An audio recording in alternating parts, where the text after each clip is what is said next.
नमस्कार। प्रोग्राम कानूनी नुक्ते विच तुहाडा बहुत-बहुत स्वागत है। जिवें कि असीं जाणदे हां कि देश के नागरिक होण दे नाते सानूं साडा संविधान कई अधिकार जो है वो दिंदा है, पर लोड़ींदी ते उचित जानकारी ना होण करके असीं कई वारी इन्हां अधिकारां दा जो है सही जिहड़ा प्रयोग नहीं कर पाउंदे। ते अज दा जो साडा विशा होएगा वो होएगा नवां खपतकार कानून 2019। तो नवा खपतकार जो सुरक्षा कानून है ये सानू की अधिकार दिंदा है, ये असीं जाणांगे। अज दे साडे मेहमान वकील भुपिंदर सिंह कालड़ा तो बहुत बहुत स्वागत है तुहाडा साडे प्रोग्राम विच। सत श्री अकाल। सर, जिवें कि खपतकार जो है जां उपभोगी है, ये कानून दे मुताबिक ये कौन ने? देखो, जिहड़ा उपभोक्ता कानून दे अधीन जो साडा खपतकार हुंदा है वो व्यक्ति हुंदा है जो कोई भी वस्तु जां सेवा किसी भी कीमत ते खरीददा है या उसकी कीमत पार्शली देन दा भुगतान करन दा वादा करता है या उहदा कुछ हिस्सा पहला ही विक्रेता नूं दे दिंदा है, उसनूं असीं उपभोक्ता मनदे हां। या असीं उसनूं उपभोक्ता मनदे हां जो वो वस्तु खरीदण वाले दी सहमति नाल उस चीज़ की वरतों करता है। पर इत्थे एक गल ये स्पष्ट करनी जरूरी है कि वो व्यक्ति उपभोक्ता कानून दे अंदर उपभोक्ता नहीं मन्निया जाता जो किसी भी वस्तु की खरीद अगों वेचण कमर्शलाइज लई करता है, वो उपभोक्ता नहीं मन्निया जाता। जी सर, ये जो खपतकार उपभोक्ता कानून ये क्यों बनाया गया? जी, जो उपभोक्ता कानून बेसिकली जिहड़ी मार्केट विच जदों आपां कोई भी वस्तु खरीदते हाँ तो मुनाफाखोरी के लालच विच कई बार उत्पादक अपनी जड़ी उत्पादन है उस दे विच कई तरह के मिलावटी चीज़ां या उस दे विच कुछ ना कुछ गलत कर देंदे हन, जिस तो सुरक्षा प्रदान करन लई उपभोक्ता सुरक्षा अधिनियम बनाया गया। जी सर, ये उपभोक्ता सुरक्षा एक्ट 2019 ये की है? हाँ जी, जिवें जिवें हुण आपां देख रहे हैं कि बाजार तेजी नाल वध रहा है, बदलाव आ रहे हैं, ग्लोबलाइज सप्लाई चेन का वाधा हो रहा है, अंतरराष्ट्रीय व्यापार का वाधा हो रहा है, ई कॉमर्स प्रणाली, tally marketing, multi level marketing, direct marketing आदि कई कुछ इस तरह का अपना व्यवस्था बाजार में हो रही है, जिसनों देखते हुए जो पुराना 1986 वाला कंज्यूमर प्रोटैक्शन एक्ट सी उस दे विच इन्हां कई चीज़ों का विच प्रावधान नहीं सी, जिन्हां नूं ध्यान विच रखते हुए हुण 2019 नवा एक्ट जो उसकी थां लै गया है 1986 वाले एक्ट की थां ते इसनूं रिप्लेस कर दिता गया है, जिस विच ये सारियां चीज़ां नूं मैंशन किया गया है। जी सर, जिवें तुसीं हुण दस्सिया कि 1986 विच भी ये कानून सी ते समय दी इहो जी किहड़ी लोड़ सानूं महसूस होई कि जिहड़ा कानून दोबारा मुड़ के बनाउणा पिया 2019? जिवें कि मैं पहलां भी दस चुका कि बाजार दे विच जो ग्लोबलाइज सप्लाई चेन या मल्टी लैवल मार्केटिंग या ई कॉमर्स टैली मार्केटिंग ये सारियां चीज़ां दा ਇਹਦੇ ਵਿੱਚ ना होने करके इसनूं तब्दील करना पिया, जो कि हुण इस नवे एक्ट विच सारियां दियां जिम्मेवारियां जो भी इश्तिहारबाजी करता है उसकी जिम्मेवारी, गलत ट्रेड करता है उसकी जिम्मेवारी या ई कॉमर्स वगैरह दे विच आपां दूर तो भी चीज़ मंगाते हाँ उसकी भी जिम्मेवारी सारी तय की गई है। जी सर, ये नवा खपतकार कानून 2019 जो है ये उपभोगी नूं खपतकारां नूं किहड़े-किहड़े अधिकार जो है वो दिंदा है? जी, ਇਹਦੇ ਵਿੱਚ ਜਿਵੇਂ ਆਪਾਂ ਦੇਖਦੇ ਹਾਂ ਕਿ ਕੁੱਲ 6 ਅਧਿਕਾਰ ਸਾਨੂੰ ਪਹਿਲਾਂ ਤੋਂ 1986 ਵਾਲੇ ਐਕਟ 'ਚ ਵੀ ਤੇ ਇਹਦੇ ਵਿੱਚ ਵੀ ਦਿੱਤੇ ਗਏ ਹਨ। ਉਹਦੇ ਵਿੱਚ ਜਿਵੇਂ ਕਿ ਕੰਜ਼ਿਊਮਰ ਦੀ ਸੁਰੱਖਿਆ ਦਾ ਅਧਿਕਾਰ, right to safety, right to information, product ਪ੍ਰਤੀ ਸੂਚਨਾ ਦਾ ਅਧਿਕਾਰ, ਚੁਣਨ ਦਾ ਅਧਿਕਾਰ, ਪ੍ਰੋਡਕਟ ਦੀ ਜੇ ਉਸ ਆਪਣੀ ਮਨਪਸੰਦ ਦਾ ਪ੍ਰੋਡਕਟ ਚੂਜ਼ ਕਰ ਸਕਦਾ ਹੈ ਤੇ उसकी कोई प्रोडक्ट प्रति कोई उन्होंने कंप्लेंट है तो उन्होंने सुने जाने का अधिकार, तो इस तो इलावा फिर जो भी उहदा प्रोडक्ट के प्रति जे कोई डिस्प्यूट होंदा है तो उसका निवारण कराने का अधिकार, तो सिक्ख्या का अधिकार भी उसनूं उपभोक्ता नूं अपने अधिकारां बारे सिक्खित किया जाएगा। ये 6 अधिकार ऑलरेडी सानूं पहलां 1986 वाले च भी सी ते इस विच भी हाँ जी। ਸਰ ਜਿਹੜਾ ਸੁਰੱਖਿਆ ਦਾ ਅਧਿਕਾਰ ਤੁਸੀਂ ਕਹਿੰਦੇ ਹੋ ਇਹ ਵੀ ਸਾਨੂੰ ਮਿਲਦਾ ਹੈ, ਤੇ ਇਹਦੇ ਵਿੱਚ ਕਿਹੜੇ-ਕਿਹੜੇ ਹੱਕ ਸਾਨੂੰ ਜੋ ਹੈ ਉਪਭੋਗੀ ਨੂੰ ਜਾਂ ਖਪਤਕਾਰ ਨੂੰ ਮਿਲਦੇ ਨੇ? ਜਿਵੇਂ ਸੁਰੱਖਿਆ ਦੇ ਅਧਿਕਾਰ ਵਿੱਚ ਉਪਭੋਗਤਾ ਮੁਨਾਫਾਖੋਰੀ ਦੇ ਲਾਲਚ ਵਿੱਚ ਕਈ ਵਾਰ ਉਤਪਾਦਕ ਇਹੋ ਜਿਹੇ ਪ੍ਰੋਡਕਟ ਮਾਰਕੀਟ ਵਿੱਚ ਉਤਾਰ ਦਿੰਦੇ ਹਨ ਜਿਹਦੇ ਕਾਰਨ ਉਪਭੋਗਤਾ ਦੀ ਜ਼ਿੰਦਗੀ, ਜੀਵਨ ਨੂੰ ਜਾਂ ਉਸ ਦੀ ਸੰਪत्ति ਨੂੰ ਤੇ ਇਫੈਕਟ ਪੈਂਦਾ ਹੈ, ਨੁਕਸਾਨਦਾਇਕ ਹੁੰਦੇ ਹਨ। ਇਹਨਾਂ ਗੱਲਾਂ ਨੂੰ ਧਿਆਨ ਵਿੱਚ ਰੱਖਦੇ ਹੋਏ ਉਸ ਨੂੰ ਸੁਰੱਖਿਆ ਦਾ ਅਧਿਕਾਰ ਪ੍ਰਦਾਨ ਕੀਤਾ ਗਿਆ, ਜਿਹਦੇ ਵਿੱਚ ਉਤਪਾਦਕ ਵੱਲੋਂ ਕੋਈ ਵੀ ਅਜਿਹਾ ਪ੍ਰੋਡਕਟ ਮਾਰਕੀਟ ਵਿੱਚ ਨਹੀਂ ਉਤਾਰਿਆ ਜਾਏਗਾ ਜਿਹਦੇ ਨਾਲ ਉਪਭੋਗਤਾ ਦੀ ਸੰਪत्ति ਜਾਂ ਉਸਦੇ ਜੀਵਨ ਦੇ ਉੱਤੇ ਕੋਈ ਨੁਕਸਾਨ ਹੋਵੇ।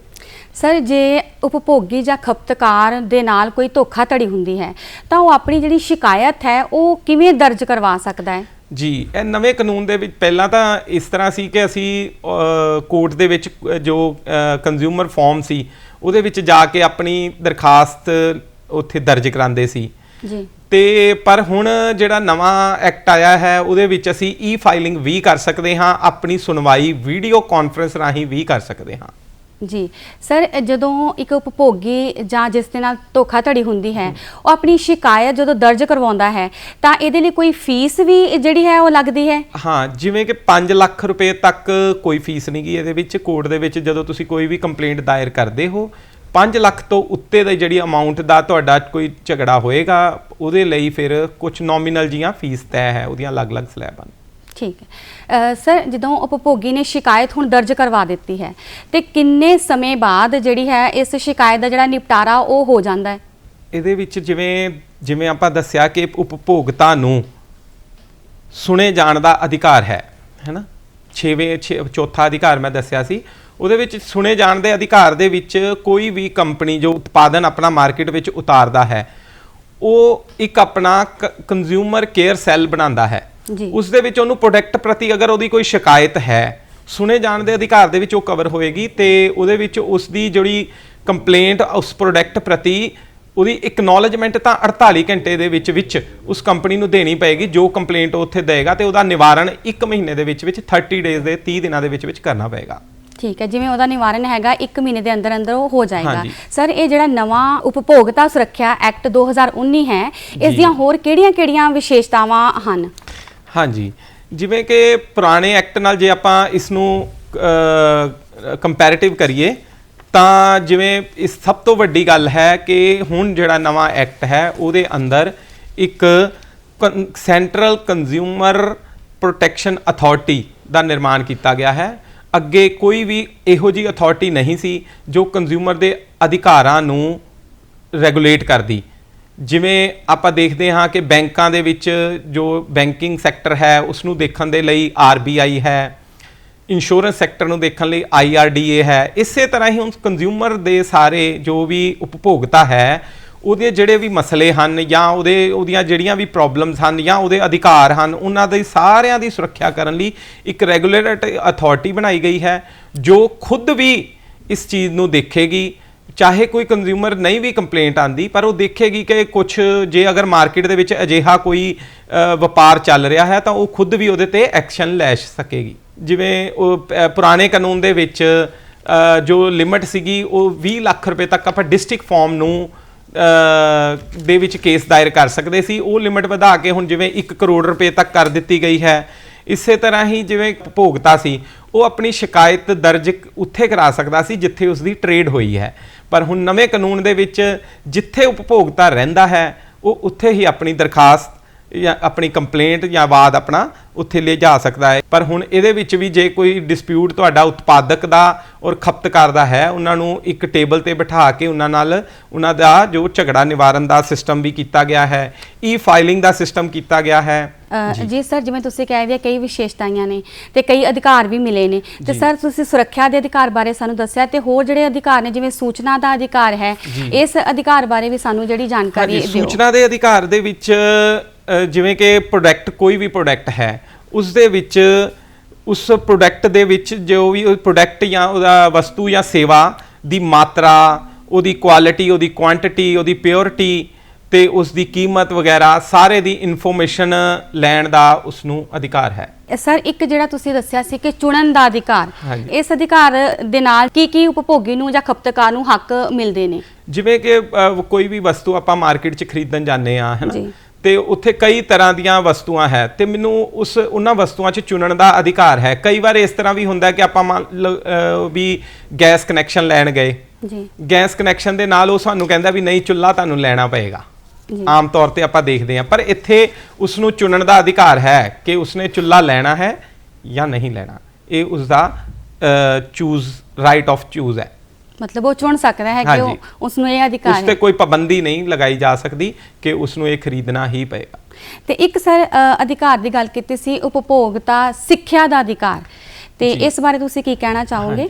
ਜਿਵੇਂ ਕਿ ਜੋ ਵੀ ਸਾਡੇ ਅਧਿਕਾਰ ਹਨ, ਕਾਨੂੰਨ ਹੈ, ਉਹਦੇ ਵਿੱਚ ਜੋ ਵੀ ਹੈ ਉਸ ਦੇ ਵਿੱਚ ਉਪਭੋਗਤਾ ਨੂੰ ਇੱਕ ਸਿੱਖਿਅਕ ਉਪਭੋਗਤਾ ਬਣਨ ਦਾ ਅਧਿਕਾਰ ਹੈ। ਉਹਦੇ ਸੰਬੰਧ ਵਿੱਚ ਵਕਤ ਤੇ ਕਾਨੂੰਨ ਦੇ ਵਿੱਚ ਜਾਂ ਅਥਾਰਟੀ ਦੁਆਰਾ ਉਸ ਹਰ ਇੱਕ ਉਪਭੋਗਤਾ ਨੂੰ ਸਿੱਖਿਅਕ ਕੀਤਾ ਜਾਊਗਾ ਕਿ ਉਸ ਦੇ ਕੀ ਅਧਿਕਾਰ ਹਨ, ਕੀ ਉਸ ਦਾ ਪ੍ਰੋਡਕਟ ਹੈ, ਉਸ ਦੀ ਕੁਆਲਿਟੀ, ਕੁਆਂਟੀਟੀ, ਸਭ ਕੁਝ ਪ੍ਰਤੀ ਉਹਨੂੰ ਜਾਗਰੂਕ ਕੀਤਾ ਜਾਏਗਾ। ਮਤਲਬ ਜਿਹੜਾ ਅੱਜ ਦਾ ਉਪਭੋਗੀ ਹੈ ਜਾਂ ਖਪਤਕਾਰ ਹੈ ਉਹ ਪੂਰੀ ਤਰ੍ਹਾਂ ਜਿਹੜਾ ਹੈ ਜਾਗਰੂਕ ਜਿਹੜਾ ਨਾਗਰਿਕ ਬਣ ਚੁੱਕਾ ਹੈ। ਜੀ, ਮਤਲਬ ਉਸ ਦੇ ਲਈ ਉਹਨਾਂ ਪ੍ਰਾਵਧਾਨ ਹੈ ਕਿ ਉਸ ਨੂੰ ਜਾਣਨ ਦਾ ਅਧਿਕਾਰ ਹੈ, ਉਹਨੂੰ ਸਿੱਖਿਆ ਲੈਣ ਦਾ ਅਧਿਕਾਰ ਹੈ। ਉਹ ਸਿੱਖਿਆ ਜੋ ਵੀ ਉਹਦੇ ਅਧਿਕਾਰਾਂ ਪ੍ਰਤੀ ਹੈ ਉਹ ਇਸ ਐਕਟ ਦੇ ਅੰਦਰ ਉਹਨੂੰ ਪ੍ਰੋਵਾਈਡ ਕਰਾਈ ਜਾਏਗੀ। ਠੀਕ ਹੈ ਸਰ, ਜਿਵੇਂ ਤੁਸੀਂ ਦੱਸਿਆ ਹੈ ਕਿ ਸਮੇਂ ਦੇ ਬਦਲਾਵ ਆਉਣ ਨਾਲ ਇਹ ਜਿਹੜਾ ਨਵਾਂ ਖਪਤਕਾਰ ਸੁਰੱਖਿਆ ਐਕਟ 2019 ਜੋ ਬਣ ਕੇ ਆਇਆ ਹੈ, ਤੇ ਇੱਥੇ ਜੋ ਹੈ ਅਸੀਂ ਆਨਲਾਈਨ ਕਈ ਸੁਵਿਧਾਵਾਂ ਜੋ ਸਾਨੂੰ ਮਿਲਦੀਆਂ ਨੇ, ਤੇ ਇਹਦੇ ਬਾਰੇ ਸਰ ਤੁਸੀਂ ਸਾਨੂੰ ਕੀ ਦੱਸਣਾ ਚਾਹੋਗੇ? ਹਾਂਜੀ, ਜਿਵੇਂ ਕਿ ਪਹਿਲੇ ਜੋ ਕਾਨੂੰਨ ਸੀ ਉਹਦੇ ਵਿੱਚ ਜਿਵੇਂ ਅਸੀਂ ਈ ਕਾਮਰਸ ਤੋਂ ਜੋ ਕੋਈ ਪ੍ਰੋਡਕਟ ਖਰੀਦਦੇ ਸੀ ਉਹਦੇ ਪ੍ਰਤੀ ਕੋਈ ਵੀ ਇਹਦੇ ਵਿੱਚ ਪੁਰਾਣੇ 1986 ਵਾਲੇ ਐਕਟ ਦੇ ਵਿੱਚ ਉਹਦਾ ਜ਼ਿਕਰ ਨਹੀਂ ਸੀ, ਜਿਹਦੇ ਕਰਕੇ ਉਪਭੋਗਤਾ ਨੂੰ ਆਪਣੀ ਸ਼ਿਕਾਇਤ ਜਾਂ ਉਹਦੇ ਪ੍ਰਤੀ ਆਪਣੇ ਅਧਿਕਾਰਾਂ ਨੂੰ ਸੁਰੱਖਿਅਤ ਕਰਨ ਲਈ ਉਸ ਨੂੰ ਵਾਦ ਲਿਆਉਣ 'ਚ ਕਾਫੀ ਦਿੱਕਤ ਹੁੰਦੀ ਸੀ, ਕਿਉਂ ਕਿ ਉਸ ਦੇ ਵਿੱਚ ਪ੍ਰੋਡਕਟ ਜੋ ਪ੍ਰੋਵਾਈਡ ਕਰਾਉਂਦੀਆਂ ਕੰਪਨੀਆਂ ਉਹ ਉਸ ਦੀ ਜਿਹੜੀ ਜਿੱਥੇ ਉਹ ਰੈਜ਼ਾਈਡ ਰਹਿੰਦਾ ਹੈ ਉੱਥੋਂ ਕਾਫੀ ਡਿਸਟੈਂਸ 'ਤੇ ਹੁੰਦੇ ਹੈ ਤੇ ਉਸ ਨੂੰ ਇਹਦੇ ਵਿੱਚ ਕਾਫੀ ਦਿੱਕਤ ਆਉਂਦੀ ਸੀ। ਤੇ ਹੁਣ ਜਿਹੜਾ ਈ ਕਾਮਰਸ ਦਾ ਇਸ ਵਿੱਚ ਸ਼ਾਮਲ ਕੀਤਾ ਗਿਆ ਹੈ, ਜਿਹਦੇ ਵਿੱਚ ਉਤਪਾਦਕ ਜਾਂ ਉਹ ਪਲੇਟਫਾਰਮ ਜਿਹੜਾ ਈ ਕਾਮਰਸ ਕਰਦਾ ਹੈ ਉਸ ਵਿੱਚ ਉਸ ਨੂੰ ਜਿਹੜਾ ਪ੍ਰੋਡਕਟ ਦੀ ਰਿਟਰਨ ਪਾਲਿਸੀ, ਐਕਸਚੇਂਜ ਪਾਲਿਸੀ, ਉਸ ਦਾ ਸਾਰਾ ਜ਼ਿਕਰ ਕਰਨਾ ਪਏਗਾ ਔਰ ਉਹ ਇਸ ਐਕਟ ਦੇ ਅੰਦਰ ਕਵਰ ਹੈ। ਸਰ ਜਿਵੇਂ ਤੁਸੀਂ ਦੱਸਿਆ ਕਿ ਐਕਸਚੇਂਜ ਪਾਲਿਸੀ ਜੋ ਹੈ ਇਹਦੇ 'ਚ ਕਵਰ ਹੈ, ਮਤਲਬ ਕਿ ਉਹ ਆਪਣਾ ਅਗਰ ਪ੍ਰੋਡਕਟ ਦੇ ਰਿਗਾਰਡਿੰਗ ਉਹਨੂੰ ਕੋਈ ਵੀ ਧੋਖਾਧੜੀ ਲੱਗਦੀ ਹੈ ਤਾਂ ਉਸ ਦਾ ਜਿਹੜਾ ਬਦਲਾਵ ਹੈ ਉਹ ਕਰ ਸਕਦਾ ਹੈ। ਹਾਂ, ਉਹ ਉਸ ਦੇ ਵਿੱਚ ਉਹਨਾਂ ਨੂੰ ਆਪਣੇ ਜੋ ਵੀ ਪ੍ਰੋਡਕਟ ਹੋਏਗਾ ਉਹਦੇ ਨਾਲ ਉਹਦੀ ਇਨਫੋਰਮੇਸ਼ਨ ਦੇਣੀ ਲਾਜ਼ਮੀ ਹੋਏਗੀ ਈ ਕਾਮਰਸ ਕੰਪਨੀ ਨੂੰ ਵੀ ਸਾਡੀ ਰਿਟਰਨ ਪਾਲਿਸੀ ਕੀ ਹੈ, ਐਕਸਚੇਂਜ ਕਿਵੇਂ ਹੋਏਗਾ ਤੇ ਰਿਟਰਨ ਕਿਵੇਂ ਹੋਏਗਾ। ਇਹ ਸਭ ਕੁਝ ਉਹਦਾ ਇੱਕ ਲਿਮਿਟ ਤੈਅ ਕੀਤੀ ਜਾਏਗੀ ਵੀ ਉਹਨਾਂ ਆਪਣੀ ਪਾਲਿਸੀ 'ਚ ਦੱਸਣਗੇ ਵੀ ਮੰਨ ਲਓ ਪ੍ਰੋਡਕਟ ਨੂੰ ਅਸੀਂ 15 ਦਿਨਾਂ 'ਚ ਤੁਸੀਂ ਬਿਨਾਂ ਕਿਸੇ ਚਾਰਜਿਸ ਤੋਂ ਰਿਟਰਨ ਕਰ ਸਕਦੇ ਹੋ, ਐਸਾ ਉਹਨਾਂ ਨੂੰ ਇਨਫੋਰਮੇਸ਼ਨ ਦੇਣੀ ਪਏਗੀ। ਸਰ ਜ਼ਿਆਦਾਤਰ ਜਿਹੜੇ ਉਪਭੋਗੀ ਨੇ ਜਾਂ ਖਪਤਕਾਰ ਨੇ ਕਈ ਵਾਰੀ ਅਸੀਂ ਐਡ ਤੋਂ ਐਡਵਰਟਾਈਜ਼ਮੈਂਟ ਤੋਂ ਪ੍ਰਭਾਵਿਤ ਹੋ ਕੇ ਜਿਹੜੀਆਂ ਵਸਤੂਆਂ ਨੇ ਉਹ ਚੀਜ਼ਾਂ ਨੇ ਉਹ ਖਰੀਦ ਲੈਂਦੇ ਹਾਂ, ਪਰ ਉਸ ਨੂੰ ਖਰੀਦਣ ਤੋਂ ਬਾਅਦ ਅਸੀਂ ਮਹਿਸੂਸ ਕਰਦੇ ਹਾਂ ਕਿ ਸਾਡੇ ਨਾਲ ਜੋ ਹੈ ਧੋਖਾ ਹੋ ਗਿਆ ਹੈ।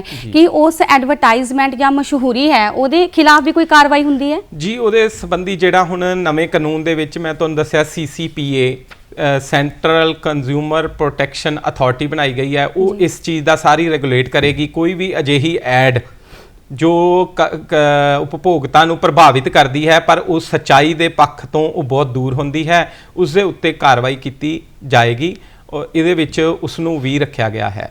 ਪਹਿਲੇ ਵਾਲੇ ਕਾਨੂੰਨ ਦੇ ਵਿੱਚ ਇਸ਼ਤਿਹਾਰਬਾਜ਼ੀ ਜੋ ਕਰਦੇ ਸੀ, ਜਿਵੇਂ ਸੈਲੀਬ੍ਰਿਟੀਜ਼ ਆਪਣੇ ਇਸ਼ਤਿਹਾਰਬਾਜ਼ੀ ਕਰਦੇ ਸੀ, ਉਹਦੇ ਵਿੱਚ ਉਹਨਾਂ ਨੂੰ ਕੋਈ ਵੀ ਉਹਨਾਂ ਦਾ ਇਸ ਪੁਰਾਣੇ ਐਕਟ ਦੇ ਵਿੱਚ ਉਹਨਾਂ ਦੀਆਂ ਜ਼ਿੰਮੇਵਾਰੀਆਂ ਨਹੀਂ ਸਨ, ਪਰ ਹੁਣ ਜੋ ਨਵੇਂ ਐਕਟ ਹੈ ਉਸ ਦੇ ਵਿੱਚ ਉਹਨਾਂ ਦੀਆਂ ਵੀ ਜ਼ਿੰਮੇਵਾਰੀਆਂ ਤੈਅ ਕੀਤੀਆਂ ਗਈਆਂ ਹਨ। ਉਹ ਆਪਣੀ ਜਿਹੜੀ ਸ਼ਿਕਾਇਤ ਹੈ ਉਹ ਕਿਵੇਂ ਦਰਜ ਕਰਨਗੇ?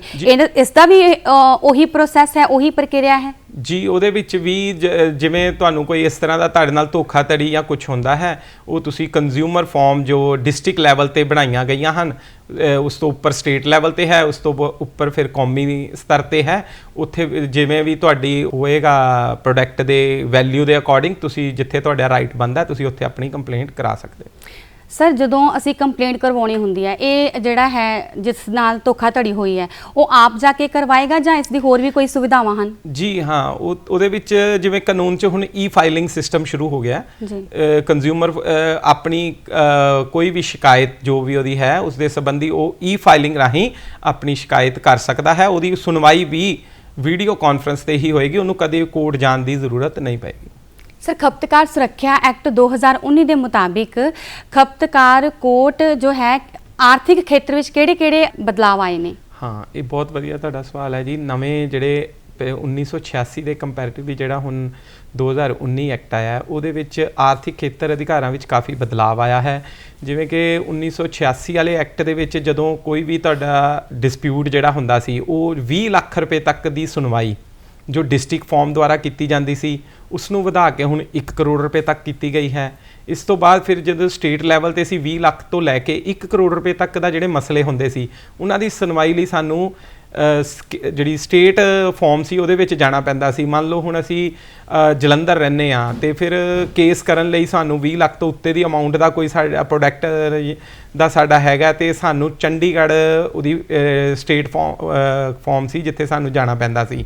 ਅਤੇ ਇਸੇ ਤਰ੍ਹਾਂ ਹੀ ਜੇ 20 ਲੱਖ ਤੋਂ ਲੈ ਕੇ 1 ਕਰੋੜ ਰੁਪਏ ਤੱਕ ਤਾਂ ਸਟੇਟ ਫਾਰਮ ਦੇਖਦੀ ਸੀ।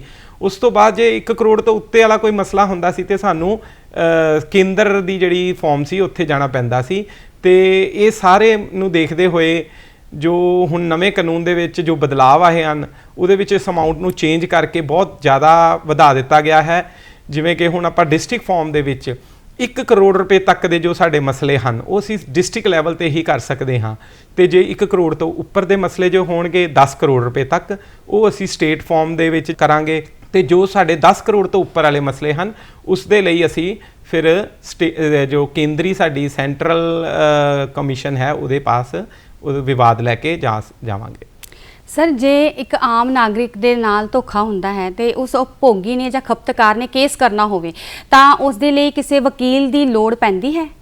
ਹਾਂ, ਜੋ ਇਸ ਐਕਟ ਦੇ ਵਿੱਚ ਕੰਜ਼ਿਊਮਰ ਫਾਰਮ ਅਲੱਗ ਤੋਂ ਬਣਾਈ ਗਈ ਹੈ, ਇਸ ਦਾ ਮਤਲਬ ਹੀ ਇਹ ਹੈ ਵੀ ਕੋਰਟ ਦੀਆਂ ਜਿਹੜੀਆਂ ਪ੍ਰਕਿਰਿਆਵਾਂ ਲੈਂਥੀ ਜੋ ਲੰਬੀਆਂ ਚੱਲਦੀਆਂ ਹਨ ਜਾਂ ਉਹਦੇ ਵਿੱਚ ਵਕੀਲ ਦੀ ਲੋੜ ਪੈਂਦੀ ਹੈ, ਇਸ ਤਰ੍ਹਾਂ ਦੀਆਂ ਸਾਰੇ ਮਸਲਿਆਂ ਨੂੰ ਦੇਖਦੇ ਹੋਏ ਇਹ ਜੋ ਫਾਰਮ ਬਣਾਈ ਗਈ ਹੈ ਜਾਂ ਕਮਿਸ਼ਨ ਬਣਾਇਆ ਗਿਆ ਹੈ, ਇਸ ਦੇ ਵਿੱਚ ਕਿਸੇ ਵੀ ਤਰ੍ਹਾਂ ਦੇ ਤੁਹਾਨੂੰ ਵਕੀਲ ਦੀ ਲੋੜ ਨਹੀਂ। ਤੁਸੀਂ ਸਿੱਧੇ ਤੌਰ ਤੇ ਆਪ ਵੀ ਉੱਥੇ ਕੰਪਲੇਂਟ ਦੇ ਸਕਦੇ ਹੋ ਆਪਣੀ। ਤੇ ਉਸ ਦਾ ਜੋ ਪ੍ਰਾਵਧਾਨ ਹੈ ਨਵੇਂ ਐਕਟ ਦੇ ਵਿੱਚ, ਤੁਸੀਂ ਡਾਇਰੈਕਟ ਇਨ ਪਰਸਨ ਜਾ ਕੇ ਵੀ ਉੱਥੇ ਦੇ ਸਕਦੇ ਹੋ ਕੋਰਟ 'ਚ, ਜੇ ਚਾਹੋ ਤੁਸੀਂ ਤੇ ਉਸ ਨੂੰ ਫਾਈਲਿੰਗ ਰਾਹੀਂ ਵੀ ਦੇ ਸਕਦੇ ਹੋ। ਸਰ, ਜਿਵੇਂ ਤੁਸੀਂ ਦੱਸਿਆ ਹੈ ਕਿ ਫਾਈਲਿੰਗ, ਸਰ ਇਹਦੇ ਬਾਰੇ ਸਾਨੂੰ ਥੋੜੀ ਜਿਹੜੀ ਵਿਸਥਾਰ ਨਾਲ ਜਿਹੜੀ ਜਾਣਕਾਰੀ ਦਿਓ। ਜੀ, ਫਾਈਲਿੰਗ ਜਿਵੇਂ ਤੁਸੀਂ ਆਪਣੀ ਕੋਈ ਵੀ ਕੰਪਲੇਂਟ ਦੇਣੀ ਹੈ, ਤੁਸੀਂ ਜੋ ਵੀ ਉਪਭੋਗਤਾ ਕਮਿਸ਼ਨ ਦੀ ਵੈਬਸਾਈਟ ਹੈ ਉਸ ਦੇ ਉੱਤੇ ਜਾ ਕੇ ਤੁਸੀਂ ਆਪਣਾ ਜੋ ਕੰਪਲੇਂਟ ਹੈ ਉੱਥੇ ਦਰਜ ਕਰਾ ਸਕਦੇ ਹੋ, ਅਤੇ ਉਸ ਦੀ ਸੁਣਵਾਈ ਵੀ ਕੋਰਟ ਦੁਆਰਾ ਵੀਡੀਓ ਕਾਨਫਰੰਸ ਰਾਹੀਂ ਤੁਹਾਡੇ ਤੋਂ ਕੀਤੀ ਜਾਏਗੀ। ਉਸ ਦਾ ਤੁਹਾਨੂੰ ਤਰੀਕ, ਮੈਸੇਜ, ਸਮਾਂ ਸਭ ਕੁਝ ਉਹਦੇ 'ਤੇ ਆਨਲਾਈਨ ਹੀ ਦੱਸ ਦਿੱਤਾ ਜਾਂਦਾ ਹੈ ਜੀ। ਤੇ ਸਰ, ਜਿਹੜਾ ਵਿਕਲਪੀ ਵਿਵਿਧ ਜਿਹੜਾ ਨਿਪਟਾਰਾ ਹੈ, ਇਹ ਸਰ ਇਹਦੇ ਬਾਰੇ ਜੀ ਜਿਹੜਾ ADR ਨੂੰ ਕਹਿੰਦੇ ਜੀ, ਅਲਟਰਨੇਟਿਵ ਡਿਸਪਿਊਟ ਰਿਡਰੈਸਲ, ਉਹਦੇ ਵਿੱਚ ਜਿਵੇਂ ਅਸੀਂ ਕੋਈ ਵੀ ਮਸਲਾ ਜੋ ਖੜਾ ਹੁੰਦਾ ਆ ਕਿਸੇ ਵੀ ਕਾਰਨ, ਉਸ ਦੇ ਵਿੱਚ ਜੋ ਕਾਨੂੰਨੀ ਪ੍ਰਕਿਰਿਆ 'ਚੋਂ ਲੰਘਣ ਤੋਂ ਪਹਿਲਾਂ ਉਸ ਡਿਸਪਿਊਟ ਨੂੰ ਨਿਬੇੜਨ ਦੇ ਲਈ ਕੋਰਟ ਦੁਆਰਾ ਇੱਕ ਮੈਡੀਏਸ਼ਨ ਸਿਸਟਮ ਬਣਾਇਆ ਗਿਆ ਹੈ ਜੋ ਅਲਟਰਨੇਟਿਵ ਡਿਸਪਿਊਟ ਰਿਡਰੈਸਲ ਹੈ। ਉਸ ਦੇ ਵਿੱਚ ਵਿਕਰੇਤਾ ਔਰ ਉਪਭੋਗਤਾ ਨੂੰ ਦੋਨਾਂ ਨੂੰ ਇੱਕ ਟੇਬਲ 'ਤੇ ਬਿਠਾ ਕੇ ਉਹਨਾਂ ਦੇ ਵਿੱਚ ਜੋ ਝਗੜਾ ਨਿਵਾਰਨ ਦੀ ਪ੍ਰਕਿਰਿਆ ਕੀਤੀ ਜਾਂਦੀ ਹੈ, ਉਸ ਦੇ ਵਿੱਚ ਜੋ ਵੀ ਉਹਦਾ ਰਿਜ਼ਲਟ ਆਉਂਦਾ ਹੈ ਉਸ ਪ੍ਰਕਿਰਿਆ ਨੂੰ ਕੋਰਟ ਦੇ ਵਿੱਚ ਨਹੀਂ ਦੱਸਿਆ ਜਾਂਦਾ। ਚਾਹੇ ਉਹਦੇ ਵਿੱਚ ਜੋ ਵੀ ਤੁਸੀਂ ਗੱਲਬਾਤ ਕਰਦੇ ਹੋ ਉਸ ਗੱਲਬਾਤ ਨੂੰ ਕੋਰਟ ਦੇ ਵਿੱਚ ਨਹੀਂ ਦੱਸਿਆ ਜਾਂਦਾ, ਉਹ ਇੱਕ ਹਾਈਡ ਰੱਖਿਆ ਜਾਂਦਾ ਹੈ ਕਿ ਤਾਂ ਜੋ ਵਾਦ ਦੀ ਪ੍ਰੋਸੀਡਿੰਗ ਹੈ ਉਹਦੇ ਉੱਤੇ ਇਫੈਕਟ ਕੋਈ ਨਾ ਪਵੇ। ਪਰ ਜੇ ਤੁਹਾਡਾ ਉੱਥੇ ਨਿਪਟਾਰਾ ਹੋ ਜਾਂਦਾ ਹੈ ਤਾਂ ਉਸ ਨਿਪਟਾਰੇ ਤੋਂ ਜੋ ਅਵਾਰਡ ਪਾਸ ਹੁੰਦਾ ਹੈ, ਜੋ ਆਰਡਰ ਪਾਸ ਹੁੰਦਾ ਉਹਨੂੰ ਅਸੀਂ ਅਵਾਰਡ ਕਹਿੰਦੇ ਹਾਂ, ਉਹ ਅਵਾਰਡ ਜੋ ਪਾਸ ਹੁੰਦਾ ਹੈ ਉਸ ਦੇ ਅਗੇਂਸਟ ਕੋਈ ਅਪੀਲ ਵੀ ਨਹੀਂ ਕੀਤੀ ਜਾ ਸਕਦੀ। ਸਰ ਇਸ ਐਕਟ ਦੇ ਵਿੱਚ ਜੋ ਹੈ ਸਜ਼ਾ ਦਾ ਕੋਈ ਪ੍ਰਾਵਧਾਨ ਵੀ ਹੈ? ਜੀ, ਜਿਵੇਂ ਕਿ ਪਿਛਲੇ ਐਕਟ ਦੇ ਵਿੱਚ ਕੋਈ ਅਜਿਹੀ ਗੱਲ ਨਹੀਂ ਸੀ, ਪਰ ਇਸ ਨਵੇਂ ਕਾਨੂੰਨ ਦੇ ਵਿੱਚ ਜ਼ਿੰਮੇਵਾਰੀਆਂ ਨੂੰ ਤੈਅ ਕਰਦੇ ਹੋਏ ਜੋ ਵੀ ਕੋਈ ਗਲਤ ਟਰੇਡ ਕਰਦਾ ਹੈ, ਕੋਈ ਵੀ ਉਤਪਾਦਨ ਗਲਤ ਕਰਦਾ ਹੈ ਜਿਹਦੇ ਕਾਰਨ ਕਿਸੇ ਵੀ ਉਪਭੋਗਤਾ ਦੇ ਜੀਵਨ ਜਾਂ ਉਹਦੀ ਸੰਪत्ति ਨੂੰ ਕੋਈ ਨੁਕਸਾਨ ਹੁੰਦਾ ਹੈ, ਉਹਦੇ ਸੰਬੰਧੀ ਸਜ਼ਾ ਦਾ ਪ੍ਰਾਵਧਾਨ ਔਰ 10 ਲੱਖ ਰੁਪਏ ਤੱਕ ਦੇ ਜੁਰਮਾਨੇ ਤੱਕ ਦਾ ਪ੍ਰਾਵਧਾਨ ਇਸ ਵਿੱਚ ਸ਼ਾਮਲ ਕੀਤਾ ਗਿਆ ਹੈ।